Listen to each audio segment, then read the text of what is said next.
So let's start with refactor terminal ballistics. Implemented new terminal ballistics damage model, mushrooming, tumbling, cavitation. Mushrooming means, I think that's when the bullet deforms on impact, increasing its surface area. Tumbling means tumbling, or keyholing, where it hits something soft and then starts destabilizing on impact and falls over on itself, creating a larger surface area. And cavitation. Cavitation is, I think, the hole the bullet makes as it travels through the soft material. And also there's not just the hole it makes from its own shape, but also from the shock wave it creates on impact. However, all these effects are currently almost not noticeable in-game, because in my tests I was barely able to detect any of it. So here's the test I ran. I created my shooting range, which goes from 0 to, or 50 in this case, to 440 meters. And I tested the M855 round out of a standard rifle of the American side against the Soviet body armor of the standard rifleman kit and the opposite of it. And in this graph you can see that's hit points left and that's distance. So that's not damage done, but hit points that are left after being hit. And you can see as the graph rises, that means the armor protection rises with distance. As you can see, the beginning from 0 to 100 meters, both rounds perform almost linearly, like the damage doesn't almost not fall off, just a bit for the American side. Also keep in mind, the target is a different body armor, which probably has also a different protection level. And then it goes up like that. And for the Soviet weapon, it's pretty linear. Oh, what's interesting about the American weapon, the lowest damage point in my tests was about 400 meters, and then something interesting happened, because on my hits on 440 meters, the damage started increasing again. And I think that's the bullet getting destabilized in flight and doing more damage on impact. And then I did a second test. You can see here that's just the American ammo against Soviet body armor. At 400 meters, it was almost linear exactly every single time. And I made sure that the hit was always a hit on the upper torso from the front and nothing else was hit, like the weapon or the arm of the character. And it was always linear, but when I shot at 440 meters, it wasn't linear. It was 78 to 86 damage. And I think that's one of these terminal ballistics effects, and that's the only one I could detect.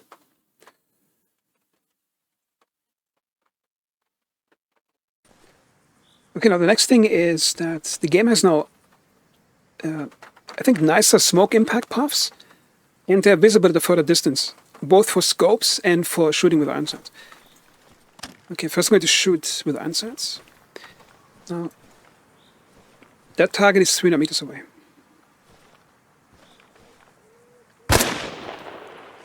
See the smoke impact?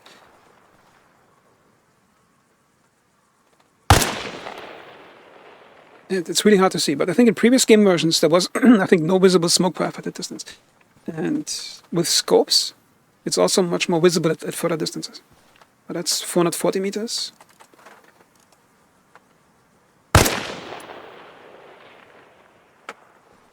Okay, now, the next thing you may have noticed here with the scope, see what I'm doing here? See, in the normal game, you have a setting that's called, let me show you. It's in the gameplay settings.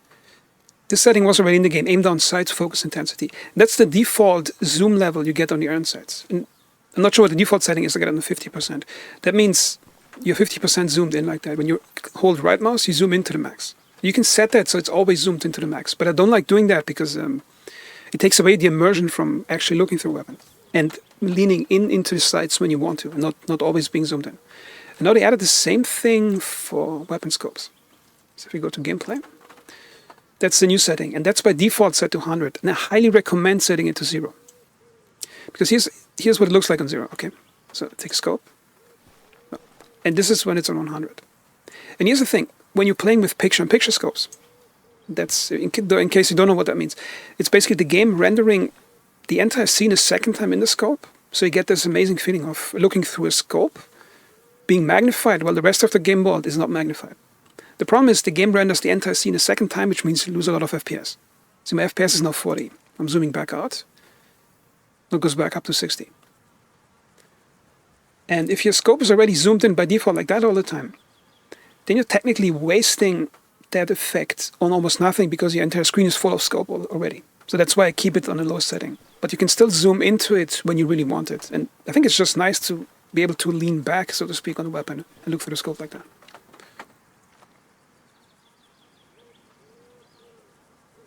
Now the next setting is the increased grass draw distance.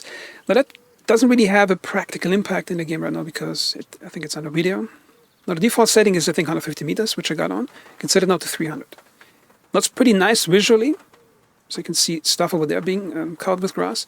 The problem is the servers can't probably enforce that on the server for every player because it really takes away your FPS. Because I'm losing 10 FPS right now by just doing that. But I think it's a great setting to have if you have, well, if everybody has a decent computer to play on it like that. The next thing is new flashlight colors. Switch it on. Now you can hold R, like with the weapon inspection mode. Go over with your mouse and press F. Now that's the default bright white setting. See, that's hard to see now. That's basically some really low intensity red. Looks really nice. And I think the purpose of that is in military context is so you can see something up close at night without being very visible at a distance like you would be with white light. You can set it also to, oh wait, change the flashlight, set it to blue light, green, faint white, bright white.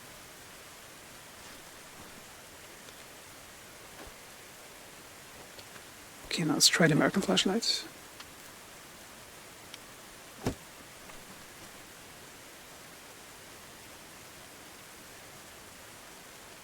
Switch it on. You got only selection between red and bright white.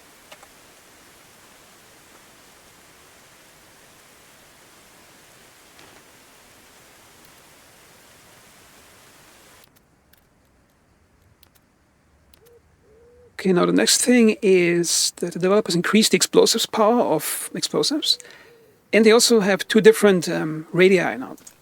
The first one is, I think it's called a trace radii, which means when it detonates, it checks everything it can see.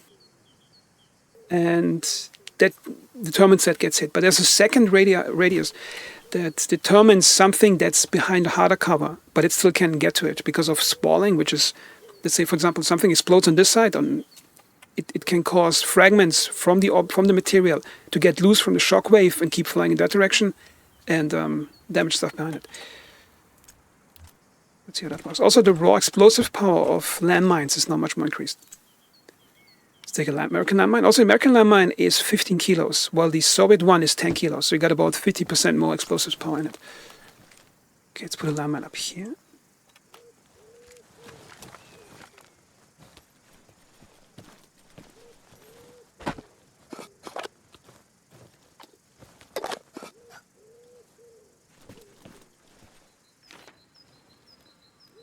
And let's put some dummy targets on the other side.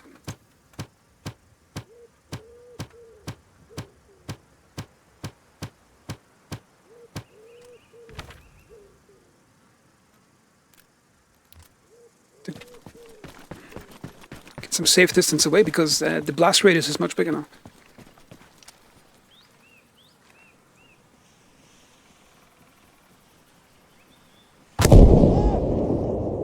Even that distance, it knocked my character on the ground.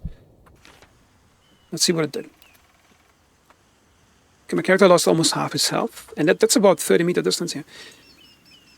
And those three guys behind this solid wall of concrete, they got right out killed by it from the shockwave, and the other characters around it took some damage. And now, possibly the biggest change in the entire patch. It's a pretty small one, but it has a huge impact on conflict game mode. I think that's one of the two big things next to the suppressors in the game. Alright, let me make a new character.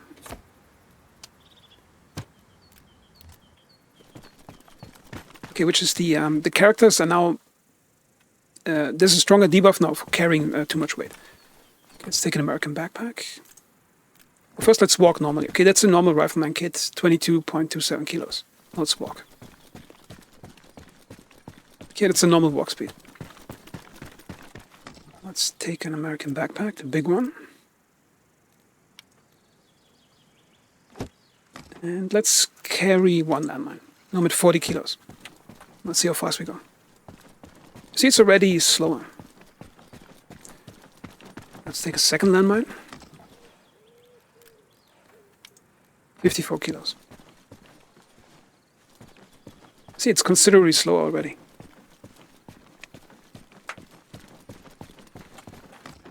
And let's take a third landmine.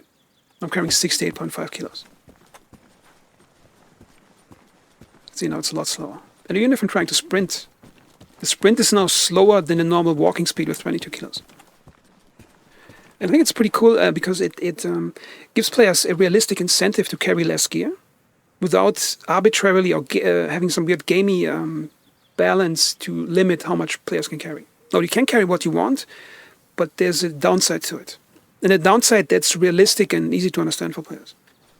And the other cool thing is it actually reduces also your sideways moving speed. So if you're fully loaded like that, you can't really do that strafe dance to dodge enemy fire. But you can still do it if you're carrying less weight.